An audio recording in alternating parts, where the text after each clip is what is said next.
October 16th, 2019 will be called to order. Roll call, please. Calling the roll, Mr. Tuma. Here. Mr. Miller. Here. Ms. Conwell. Here. Mr. Schron. Mr. Schron is absent. Ms. Baker. Ms. Baker is absent. There is a quorum. Okay. Madam Clerk, is there any public comment this morning? No, Mr. Chair, no one is signed in. Okay, and if I could have the approval of the minutes from the October 2nd, 2019 meeting? I so move. Second. Okay, we have a motion and a second to approve those minutes. All in favor say aye. Aye. Opposed, nay. The ayes have it. And Madam Clerk, if we could have the first matter referred to committee, and it's my understanding that we're going to start with letter B first, so we can get these folks moving. Resolution number 2019-0229, authorizing various revenue-generating agreements with various providers for lease of space at various adult activity centers. Okay, and if you could just please state your name for the record. Chuck Correa from the Cuyahoga County Board of Developmental Disabilities. I also have with me today Kelly Petty, the superintendent, who is going to talk to you a little bit about the rationale why we are entering into these leases, and then I'll go into the actual terms of the leases. Okay.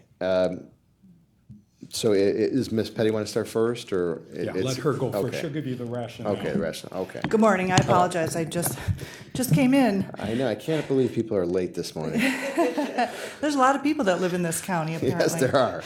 And I still can't find a good reason why the highway was blocked. But anyway, so, okay. Well, good morning. Kelly Petty, Superintendent and CEO of the Cuyahoga County Board of Developmental Disabilities.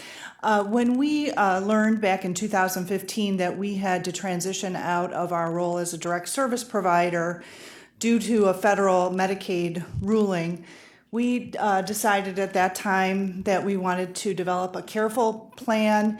We wanted to take our time. We wanted to get input from as many stakeholders as we could, so that we could develop a transition plan that would maintain as much consistency and continuity for the individuals that we support, the over 900 individuals that attend our 8 adult activity centers, including wanting to keep all 8 of those facilities open. We believe those facilities are safe, they are clean, they're well maintained.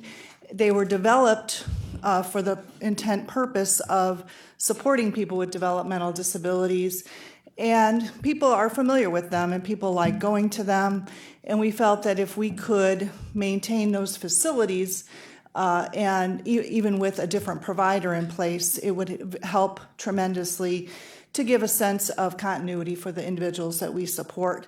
And so we did develop a request for qualifications that was published in January of this year. We received a number of proposals. We reviewed all those proposals. We interviewed 4 providers, and ultimately, I'm happy to say, selected 2 very worthy providers, SAW Incorporated, which of course has been our partner for many years, and Vocational Guidance Services, which you are probably familiar with. They have been in operation in the Cleveland area for over 100 years. And so our plan is to transfer the operation of the programming to those 2 providers in January of 2020.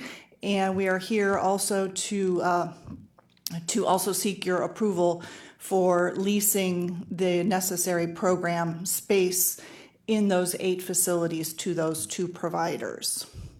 So if you have any questions for me, I'd be happy to answer them, or I can turn things back over to Chuck Correa for some of the details of the lease. Okay, just a quick question, just to reiterate or refresh. So the reason behind this originally was because of changes in federal law.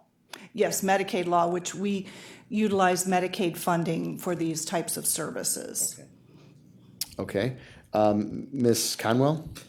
One quick question through the chair to CEO Petty.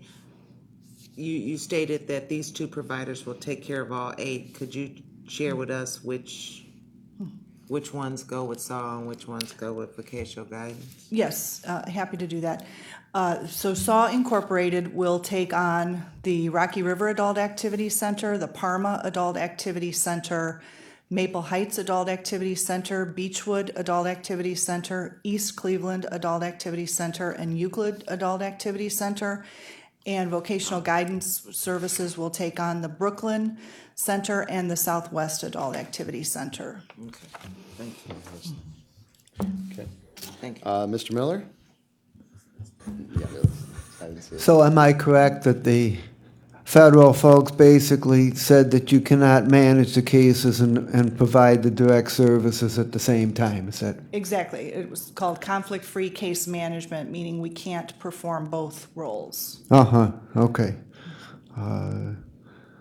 I think this may be the ethical police working a little bit overtime, but that's neither here nor there. You got to comply with it. Agreed.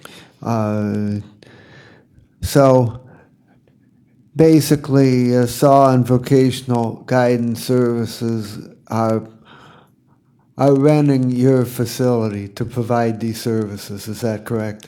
Correct. So they will take on the actual operation of the program aspect. So they will be the Medicaid service provider instead of the Board of DD. And they also will lease the necessary space within each building. And who are the two providers that were not selected? They were Hattie Larlam Foundation and it was called Boundless. Those were the four that we interviewed. There were some additional proposals of providers that we did not interview as well.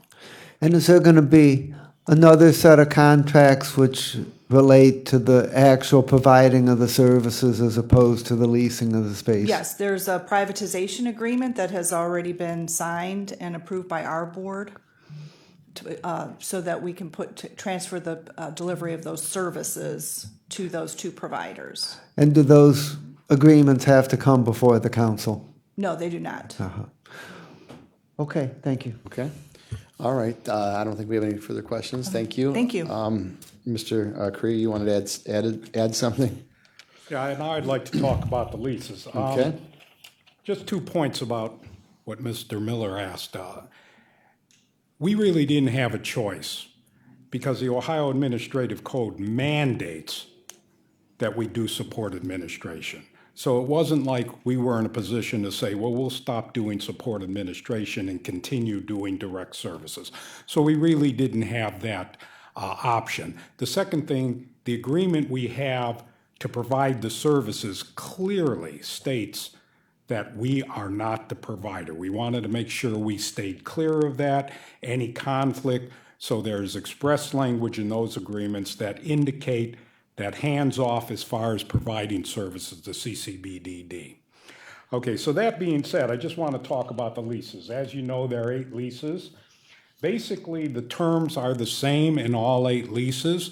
They go for 3 years. The first 2 years of the term, it's $8 per square foot. The third year, it's $10 per square foot. The square footage in each building is different, obviously, and in none of the 8 cases will the provider be using the entire facility. The Board of DD will use other space that's available, or possibly, who knows, we may rent out that space to other contractors or something else if that comes up. The total amount that these leases will generate over the 3-year period is $2,580,513. Again, we need your approval for 2 reasons. Number 1, this is a little under fair market value. And number 2, if you recall from other times I appeared in front of you, we cannot hold title to the buildings. The only real property that we can hold title to is for residential property. And obviously, this is not residential property. So we need your approval. Finally, I have in the audience today Judy Carey, who's the executive director of SAW, and I have Susie Barrigate, who's the CEO and president of VGS, if you would have any questions for them. Okay. Could you just give us that total revenue generated? Okay, 2 the million? total amount for all 8 leases over the 3-year period will be $2,580,513. Okay, Mr. Miller?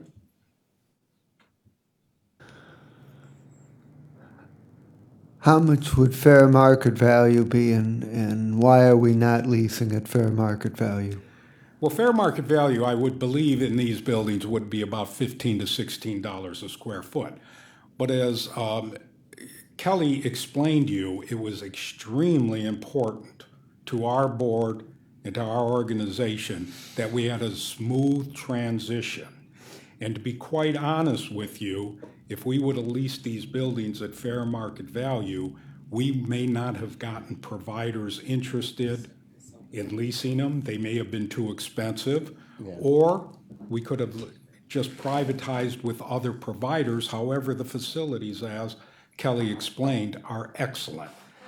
Many of these people that attend those facilities now, this is a big part of their life. And in some cases, for 20 or 30 years, they have attended them. And to the best extent possible, we did not want to disrupt that.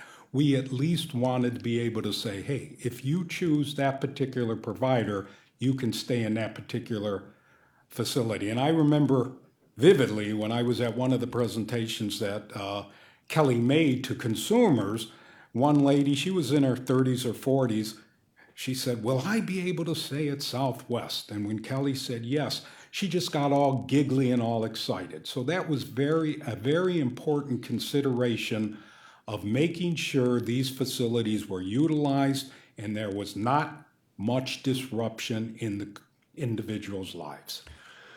Could you explain the relationship between the board of DD and SAW? Okay, SAW has been a nonprofit entity that has partnered with the board for years. And if I can put that in the most concise language I can, basically they employed all the individuals that worked in our adult training centers, because a lot of it was actual vocational work where they did piecework and they got paid. So there had to be an avenue or some type of means to pay those individuals, and SAW did that. So that was probably the biggest reason for that relationship. But again, they were not part of the board. They were their own entity. They have their own board members. They vote on their own, et cetera, how to run their business. Okay. Any further questions? No? Okay. And with that, Okay. I appreciate it. And what, as far as the timeline here, you're looking at a January 1st lease date. And these are 3-year leases? These are 3 years leases, Right. yes. Okay. And is that pretty standard for this, or? Yes. Okay. The lease, actually, this lease is the same as all the other leases. Maybe a little tweaks on the insurance and things like that. Okay. And what type of time frame are you looking for as far as passage of this, or needing to get moving on? Well, the effective day of the lease is January 1st, 2020, or 2020, excuse me. So we would want approval, obviously, by that time. Yeah. Or would have to have approval by that time. Right. Would you feel that we would be better off getting this under secondary suspension so that contracts can be moved along properly? I would always or- be agreeable to that. No, I yes. I don't want to run into any issues for whatever reason with timing, so. I think that we have plenty of time Okay? to run it for 3 readings. You, We have we're in, October. three additional council meetings after the one next week before the end of the year. yeah. Okay, that's fine. I want to make sure of timing, that we're okay with the holidays and things coming up, that's all. So, okay, with And that, we'll the do. reason why normally I'm kind of for moving things along, but I got to think about this. As you know, I think I think it's maybe too far below fair market value and maybe not wise stewardship of the taxpayers' resources, and I'm willing to vote it out of committee, but I'm going to have to think about this one. Okay, that's fair enough. I appreciate that. I guess I'm thinking in terms of services over revenue in this instance, given the people that we're serving. I don't know, Ms. Conway, you have any thoughts? Don't put me on the spot, 'cause, you the chair, so whatever you decide. Okay. We'll if We have time. yeah, we have time, so We can look we'll do the required 3 readings and put it through that If I way. might just mention, again, the operation of these facilities, maintenance and everything else for as long as they've been open has been done exclusively with Board of DD funds. Right. And again, our board was very, very concerned about a smooth transition for the individuals and agrees or accepts that this is below fair market value. And I guess that's what they weighted against services, as you said, Mr. Yeah. Tuma. No, I understand. Just out of undue caution and further discussion, so my colleague can review and think about that. I understand. We'll move this along for second reading, and if I could have a motion for that. Second. A motion for that. So a motion for second reading. I would just comment that in light of the importance of transition and making sure services are provided and having them provided in your own facilities, which you want,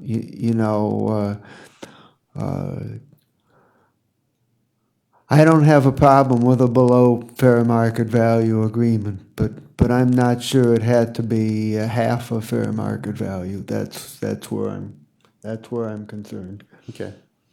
Okay, and we'll move this along for second reading. And we have a motion for second reading. All those in favor of aye for second reading? Aye. Opposed, nays, and the ayes have it, and we'll move this through to council for a second reading. Thank you very All right, much. thank you for your time. Thank you very much. Thank you. Okay, Madam Clerk, if we could move on to the other piece of legislation here. Resolution number 2019-0226, making awards on various requisitions to various providers in the total amount not to exceed $2,400,000 for various supplies. Okay, and if you could just state your name for the record and explain this purpose of this legislation. Sure, Mike Chambers, Public Works. We're bringing before you today our first opportunity at master contracts within Public Works. Right now today is for road and bridge and sanitary, and we hope to bring before you in the next few weeks some for facilities. This will, number one, help us with obtaining a very competitive price and set pricing. It would allow for quicker procurement of goods, decreased downtime, increase in productivity. Right now, these are set up for our operationals only, so it doesn't include any capital projects, which may be important when we, come before you with the facility one. The bottom line is we took a look at our organization and we're trying to capture as many items as we can and put them under contract. This will also decrease a lot of the DOs and smaller purchases that do show up on the Board of Control. What we looked at was main categories within our organization, the first being concrete and joint supplies next, sewer repair, construction supplies, sewer cleaning and supplies, just general stock tools, and also our sanitary sewer monitoring. And we identified an RFP for each of those key cores, and we went out and we solicited an RFP and responses. I'm happy to say on the majority of them, we did receive multiple, responses back, and I'll go through them real quick one by one if that's okay with you. I appreciate that. Sure. Appreciate it. Once again, the first one was for road and bridge and is specific to concrete supplies. It went out to 5 vendors. It went out to many people, but 5 vendors actually pulled them. One did respond, and overall, we use different types of concrete depending upon setting, the winter, the time. It's a pretty big one. It's $380,000. And what this will do, like I said once before, is eliminate a lot of the smaller departmental orders that we've been utilizing. The second one we went out for is bridge joint supplies. Once again, that is for road and bridge.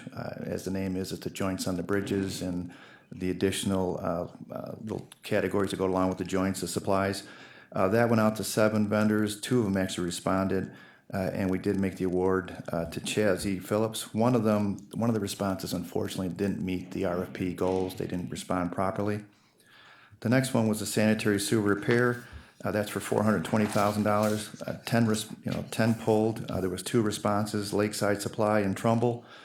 We awarded to both of them in the amounts of $60,000 and $360,000. The next one was our construction supplies. We had 16 people interested. 2 responded. We awarded to East Jordan USA and Trumbull Industries, $400,000 and $420,000 for those. Once again, anybody that responded, I just want to point out that we went through and they pretty much had a very high success rate of being awarded unless they didn't meet the minimum requirements. Even though many people pulled, not all of them did respond. The next category is sanitary sewer inspection and cleaning supplies. Once again, we had 10 people pull. We had 3 responses, and we did award to all 3 of them. It was Lakeside, Trumbull, and the safety company, otherwise known as MTech. The next category, once again, was for stock tools and supplies. This is basically shovels, plugs, gloves, you name it, various types of supplies that we utilize. Once again, 10 vendors pulled, 2 responded. We awarded to both of them, Lakeside and Trumbull. And the last one, once again, was sanitary sewer monitoring supplies. These are our flow loggers. These are stuff that go down the sewers, the meters.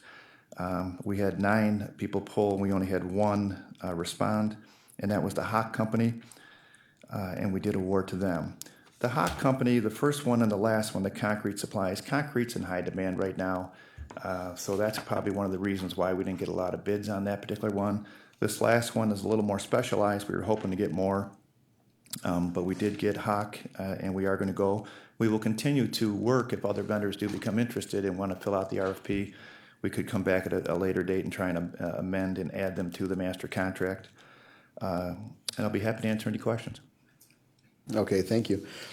So in these instances where you have multiple companies providing, is that because the amount of work that is required or the amount of supplies that are required? Some companies, what we try to do is be fair and break them into categories without, to encourage as much competition as we can. Obviously, some companies have the ability to do, more than one item, some of the larger ones.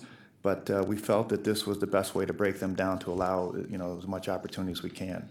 And for those categories where they did bid on multiple ones, we obviously are going to track them separately and make sure that they're sticking into their umbrella, if you want to call it, their bucket. But yeah. Okay.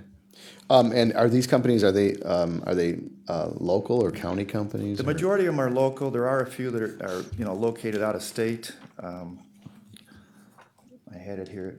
I think there's only 2 that actually are outside of the county altogether. Okay. 1 second, I had it. We have one, Cleveland, Ohio, was Lakeside. Warren is Trumbull. East Jordan is the one that's in Minnesota. That's one that's outside. Oakwood Village, Loveland, Colorado, Bedford, Ohio.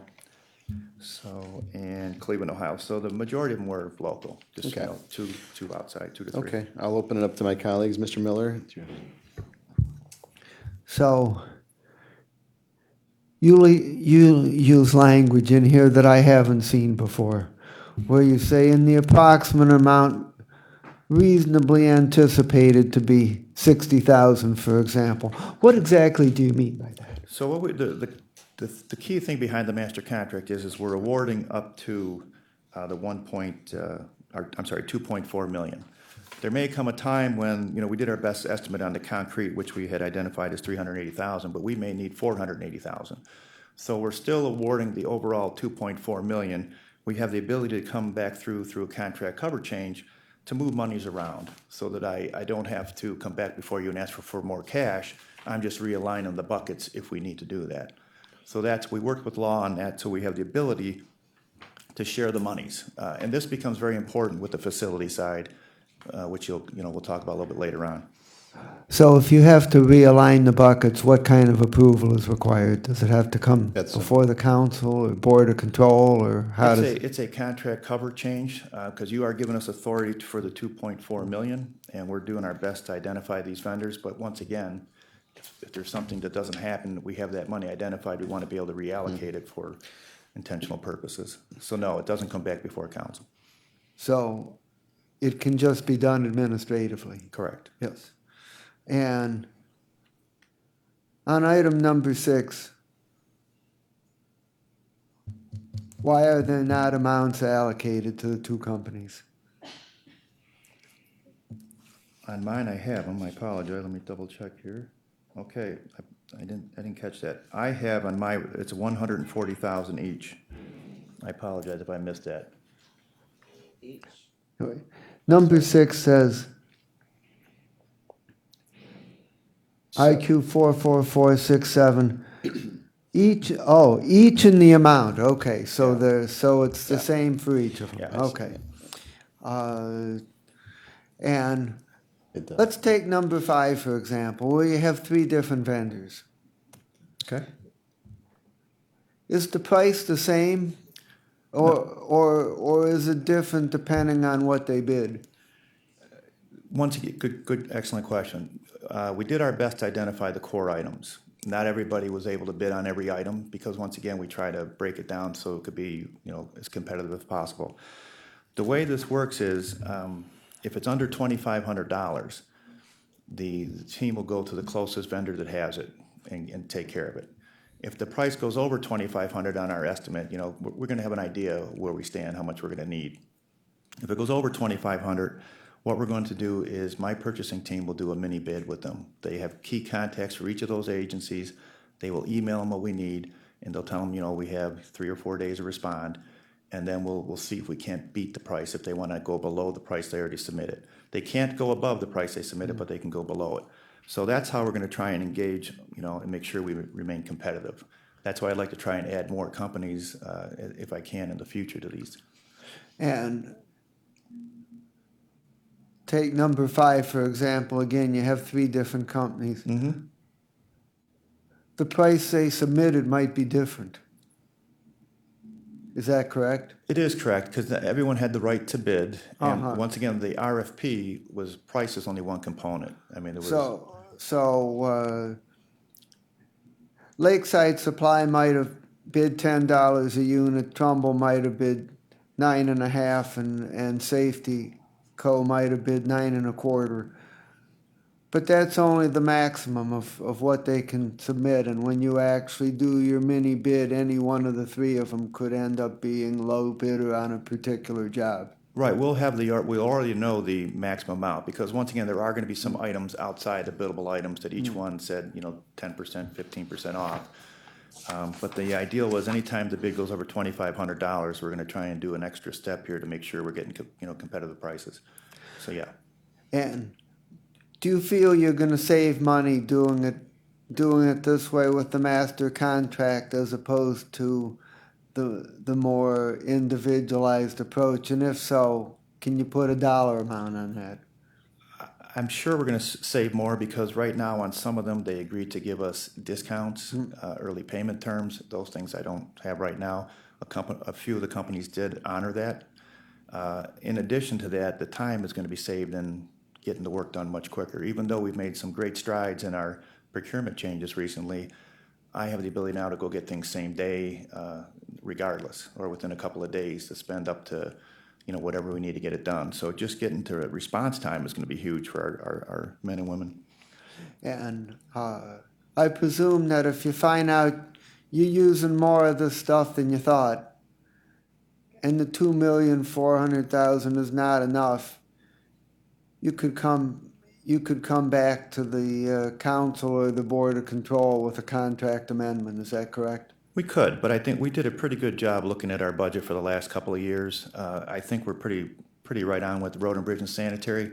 I will say for facilities, say for example, a big project comes on board where our trades are gonna do the work, we would, come back and amend that contract specifically just for that capital project. But we've done our best to estimate operational needs, and I feel pretty comfortable in these amounts. known the fact that we can move around within our buckets as long as we don't go over that cap. So if you did a big construction project, would you amend this contract or would you bring in a separate contract for the construction project? If it's, once again, we wouldn't, this is road and bridge and sanitary, but ideally that wouldn't be an issue here because we outsource all them. But if it was on the facility one, which I'll bring to you soon, we would probably come before and amend it depending upon the timeliness of the project. Or if it's that big, maybe that whole project might be outsourced anyways. But this will allow us to be much more, fluid and much more flexible and timely and get things done, especially with any jail issues that are out there that our trades can handle much more timely. Okay, fine. Okay. Any other questions? Okay, and with this, again, this is a contract that is scheduled to begin at the beginning of the year. What are your your aspirations as far as moving this along? We're With so fine. many contracts. You We okay have with 3 time. readings? Yeah, we have time. Okay. Yeah. Okay, then I'll make a motion for second reading. Second. Okay, we have a motion and a second for second reading. All those in favor say aye. Aye. Opposed, nay. The ayes have it. All right, thank you, Mr. Chamber. Thank you. Madam Clerk, are there any other matters referred to, I'm sorry, any other miscellaneous business? Anybody? Not just Madam Clerk. Okay, seeing none, could I have a motion to adjourn? We have a motion and a second to adjourn. All those in favor say aye. Aye. Aye. Okay. The Finance Committee shall adjourn. Public Works.